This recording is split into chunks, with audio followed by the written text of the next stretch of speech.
Bapak Ibu yang saya hormati, ya itulah ya materi yang saya sampaikan pada materi awal. Ya insya Allah akan dilanjutkan oleh teman kami, saudara kita, yaitu eh, Pak Sahabuddin. Pada Pak Sahabuddin, waktu dan tempat disilahkan.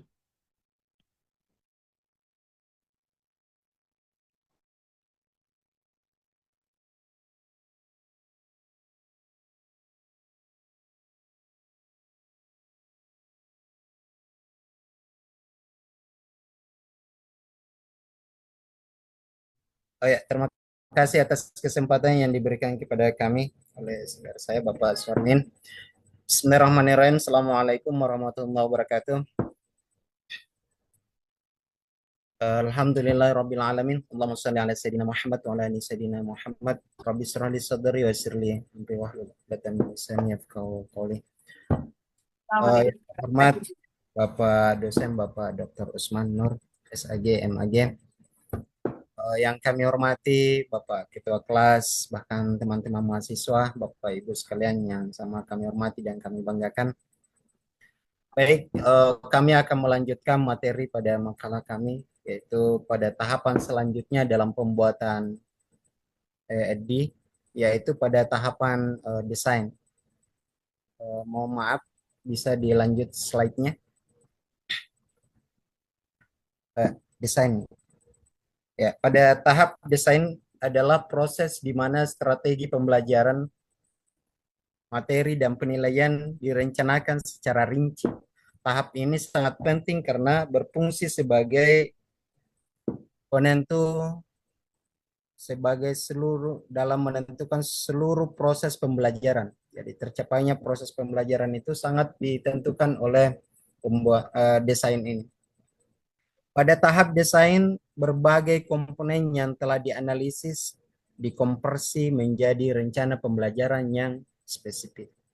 Adapun langkah-langkah dalam penyusunan atau desain, yang pertama, merumuskan tujuan pembelajaran. Tujuan pembelajaran ini harus dirumuskan dengan sangat jelas dan spesifik. Tentu kita harus memperhatikan beberapa hal dalam penyusunan tujuan pembelajaran ini. Seperti misalnya kemampuan anak didik kita.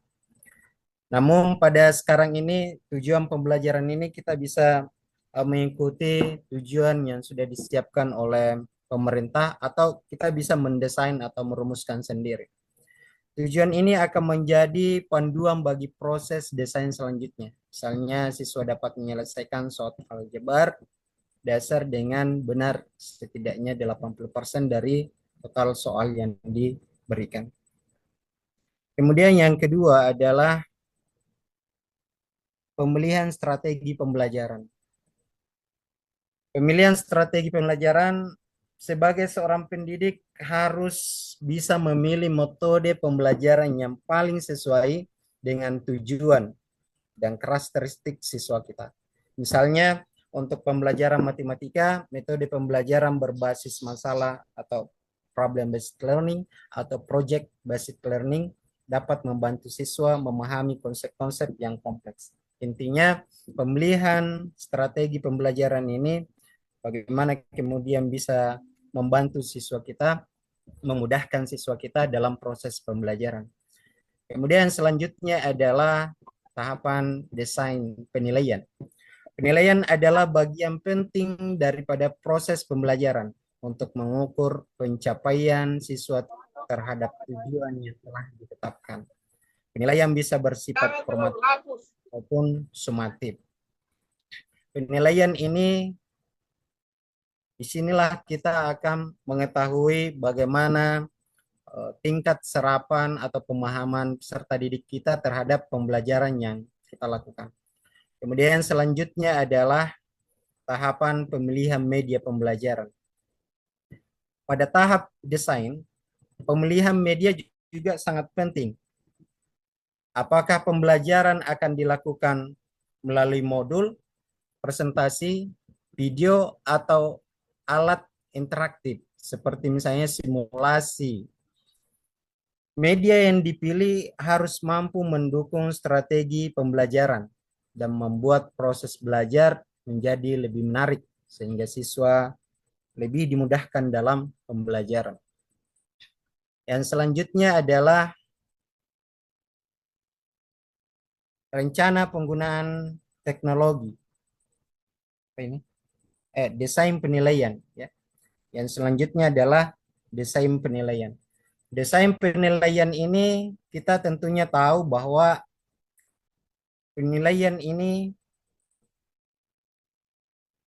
nih sudah tadi desain penilaian. Apa itu?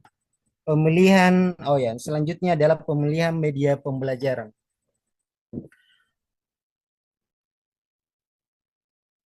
Oh, sudah juga.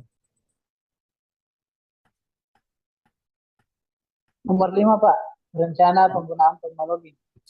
Oh ya, rencana penggunaan teknologi. Mohon maaf, ini sekalian di laptop saya ini aja terlalu jelas. Baik, untuk tahapan rencana penggunaan teknologi dalam konteks pembelajaran modern, teknologi seperti Learning Management System atau biasa kita kenal dengan LMS, alat kolaborasi seperti Google Classroom, presentasi. Jadi Lir, karena presentasi Kak, atau simulasi berbasis digital perlu direncanakan dengan baik untuk memastikan mereka mendukung pembelajaran secara optimal. Jadi pada penggunaan apa teknologi dalam desain ini sangat-sangat bisa mendukung pekerjaan atau bahkan sangat memudahkan kita dalam membuat desain ini. Kemudian yang selanjutnya Bapak Ibu sekalian yang kami hormati yaitu development atau pengembangan. Bisa dilanjutkan ini slide-nya. Ya. Development atau pengembangan yaitu tahap pengembangan adalah ketika semua rencana yang dibuat dalam tahap desain sudah selesai atau sudah mulai diproduksi dan disiapkan untuk digunakan. Pada tahap ini kemudian perancang pembelajaran mulai mengembangkan materi, membuat media, serta memastikan bahwa semua komponen siap digunakan atau diimplementasikan. Nah, adapun langkah-langkah dalam tahap pengembangan, yang pertama adalah pembuatan materi pembelajaran. Bahan ajar yang dirancang dapat berupa modul, buku teks, video, atau presentasi, bahkan mungkin lembar kerja atau alat interaktif yang berbasis teknologi. Misalnya dalam pembelajaran daring, guru dapat membuat video tutorial atau modul interaktif yang memungkinkan siswa belajar secara mandiri. Kemudian yang selanjutnya adalah pengembangan media dan teknologi. Jika media yang digunakan adalah digital, seperti video, animasi, atau alat simulasi, maka perancang pembelajaran harus memastikan media tersebut dikembangkan sesuai dengan spesifikasi. Proses pengembangan ini melibatkan ahli media dan teknologi untuk memastikan hasil akhirnya dapat digunakan dengan lancar. Jadi kita bisa meminta bantuan teman-teman Bapak Ibu guru yang lebih menguasai bidang teknologi kalau memang kita belum terlalu memahami hal itu. Kemudian tahapan berikutnya adalah pembuatan instrumen penilaian. Instrumen penilaian yang dirancang pada tahap desain seperti kuis, tes, atau proyek mulai diproduksi. Tes online misalnya dapat dirancang dalam bentuk pilihan ganda, esai, menjodohkan, jawaban singkat, atau bentuk lainnya sesuai dengan tujuan pembelajaran. Tahapan selanjutnya adalah uji coba. Sebelum diimplementasikan secara luas, materi dan media yang dikembangkan biasanya diuji cobakan untuk memastikan kesesuaiannya dengan kebutuhan siswa. dengan karakteristik siswa kita yang berbeda, maka hal ini tentunya sangat perlu untuk dilakukan uji coba supaya benar-benar materi yang kita sudah desain ini benar-benar sudah siap untuk diimplementasikan. Kemudian yang selanjutnya adalah implementation atau implementasi. Implementasi adalah tahap di mana materi yang telah dikembangkan diterapkan di dalam proses pembelajaran. Pada tahap ini, pendidik melaksanakan pembelajaran berdasarkan rencana yang telah disusun serta mengelola interaksi dengan siswa untuk memastikan tercapainya tujuan belajar. Kegiatan pada tahap implementasi ini ada beberapa langkah. Yang pertama yaitu pelaksanaan pembelajaran. Melaksanakan proses pembelajaran sesuai dengan metode, media yang telah dipilih. Ini bisa dilakukan di ruang kelas secara daring ataupun dalam bentuk hibrida atau online bisa juga. Kemudian yang selanjutnya, tahap selanjutnya adalah pendampingan siswa. Pendidik sebagai seorang pendidik harus bisa memberikan bimbingan mengatasi masalah yang mungkin muncul selama proses belajar dan memberikan motivasi kepada siswa. Jadi jangan sampai kita sebagai seorang pendidik hanya karena mengingat bahwa ini kurikulum merdeka, hanya membagikan tugas, kemudian asik dengan kegiatan sendiri dan membiarkan siswa untuk mengerjakan tugasnya tanpa didampingi.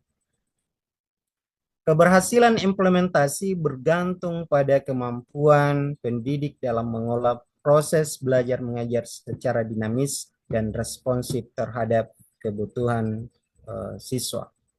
Kemudian yang selanjutnya adalah tahap pengumpulan atau umpan balik.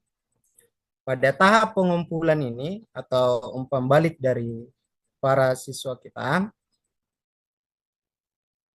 maka di sini seorang guru sangat penting kemudian untuk memperhatikan bagaimana kemudian umpan balik yang diberikan oleh siswa kepada guru maupun antar siswa itu sendiri. Jadi pada tahap diskusi ini sangat penting diperhatikan oleh kita sebagai pendidik. Biasanya ketika kita tidak terlalu memperhatikan hal ini, maka dalam kegiatan diskusinya itu biasa hanya itu tok yang aktif kemudian dalam pembelajaran atau dalam kegiatan diskusi tersebut.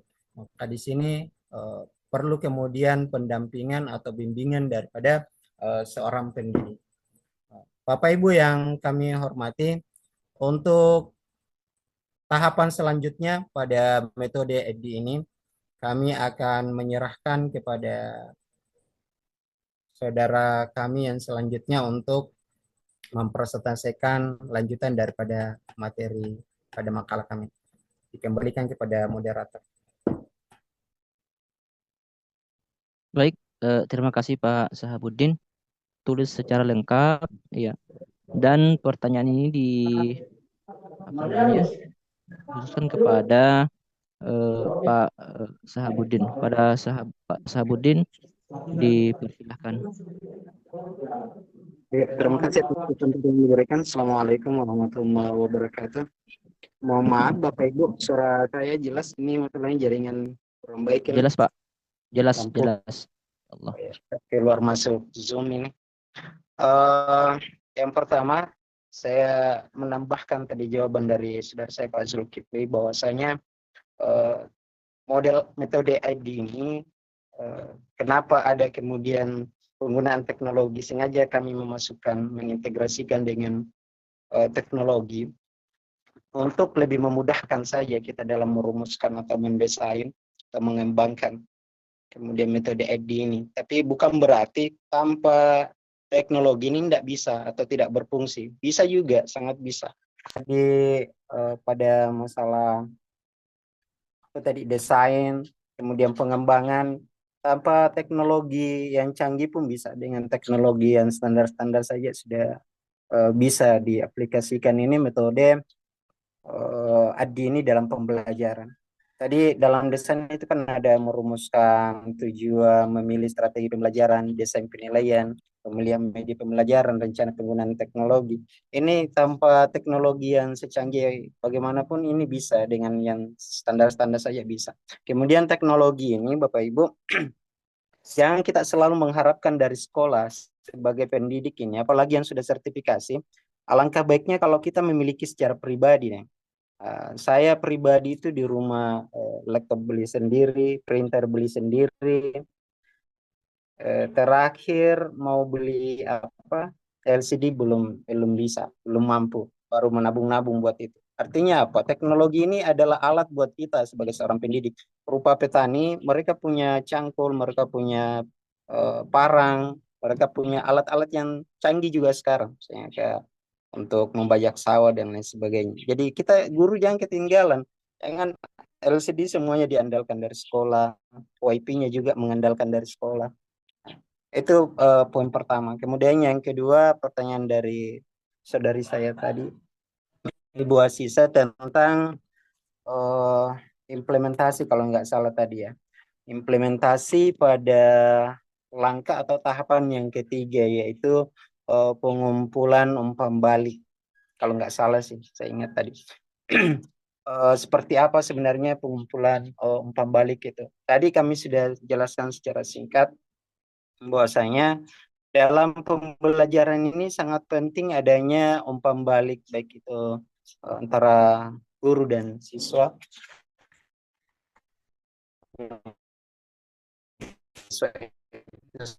Nah, berupa evaluasi dari guru, evaluasi bentuk kuis atau pertanyaan atau tanya jawab atau diskusi singkat terkait dengan pembelajaran yang telah dilakukan. Apakah anak didik kita ini suka dengan materi yang orang sampaikan, metode media pembelajaran yang kita gunakan ini sudah pas dengan mereka, apakah media-media pembelajaran yang dipakai sudah membantu mereka, dan atau materi kita ajarkan ini ya, dalam umpan balik ini siswa untuk bercerita atau berkomentar. Biasa pada kegiatan-kegiatan pelatihan, biasa uji suara itu memberikan kesempatan kepada peserta untuk menyampaikan tanggapan mereka terkait dengan pelatihan itu. Itu pun pembelajaran.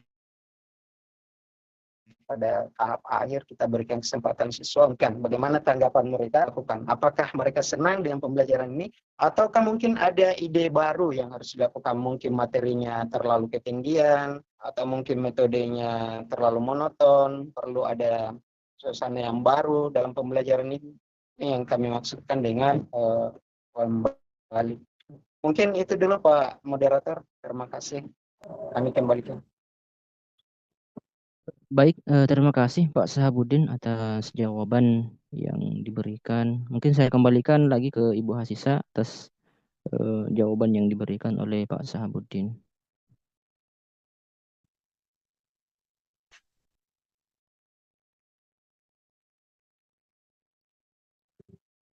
Tidak ada ya?